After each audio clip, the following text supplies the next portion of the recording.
नमस्कार, आप देख रहे हैं पी न्यूज़ भारत और आपके साथ मैं हूं नीति गुप्ता। उपचुनावों ने छिड़का जले में नमक, भाजपा की और कम हुई चमक।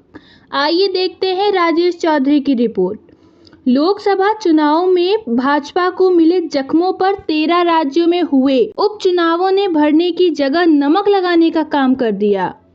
10 जुलाई को हुए 13 विधानसभा सीटों पर मतदान के बाद शनिवार को आए परिणामों ने भाजपा को तगड़ा झटका दिया है।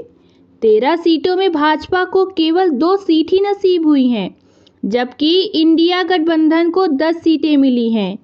1 सीट निर्दलीय प्रत्याशी के खाते में गई हैं। सबसे ज्यादा बुरा हाल भाजपा का पश्चिम बंगाल में रहा, जहां 4 सीटों में भाजपा को एक भी नसीब नहीं हुई। पश्चिम बंगाल की चारों सीटें तृणमूल कांग्रेस को मिली हैं। अभी कुछ समय बाद कुछ राज्यों में विधानसभा चुनाव होने को हैं। ऐसे में ये परिणाम भाजपा के लिए खतरे की घंटी है। 7 राज्यों में हुए उपचुनाव के नतीजे बेहद शानदार हैं। इंडिया गठबंधन 13 में से 10 सीटें जीता है, एक पर एक इंडिपेंडेंट की विजय हुई है। भारतीय जनता पार्टी वाले 13 सीट लड़े थे, 11 सीट पर हारे हैं, मात्र 2 जीते हैं। यह देश सिरे से बीजेपी को नकार रहा है।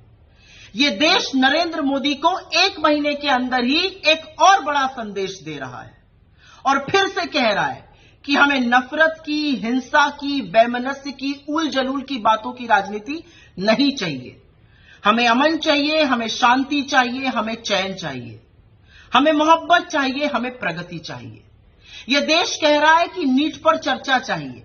यह देश कह रहा है कि मणिपुर के घाव पर मरहम चाहिए। यह देश कह रहा है बेरोजगारी और महंगाई से निजात चाहिए। एक संदेश प्रभु ने भी दिया है।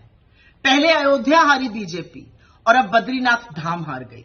यही नहीं, बीजेपी, अयोध्या, ये सब राम जी से संबंधित जगह हैं।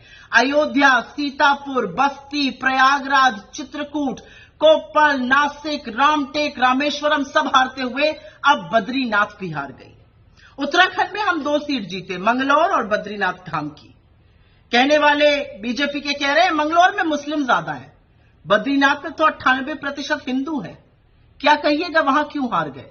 और मंगलौर में जो प्रशासन के साथ मिलकर गंद करी थी चुनाव के दौरान, जो रक्त रंजन किया था, जो मुस्लिम मतदाताओं को जबरन वोट ना देने दिया था, उसका परिणाम सामने है। बीजेपी सिरे से हार गई है।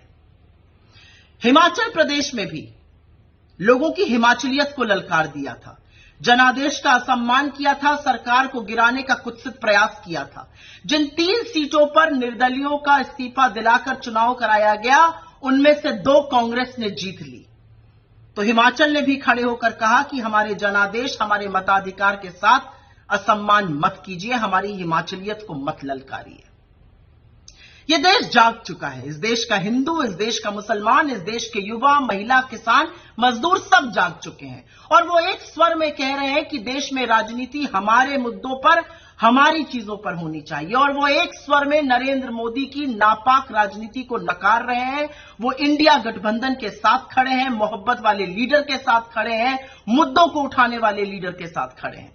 वो राहुल गांधी के साथ खड़े हैं, वो हमारे घटक दलों के साथ खड़े हैं। वो खड़े होकर निष्पक्ष तौर से ये कह रहे हैं कि ये देश मोहब्बत से, शांति से और न्याय से चलेगा, अन्यथा हम सबक जरूर सिखाएंगे। चार के प्रस्तुत करता है बाबा मोतेश्वर क्रिकेट एकेडमी व हॉस्टल। क्रिकेट प्रशिक्षण के लिए शीघ्र प्रवेश लें। प्रवेश हेतु संपर्क करें। Mobile number 8765432343।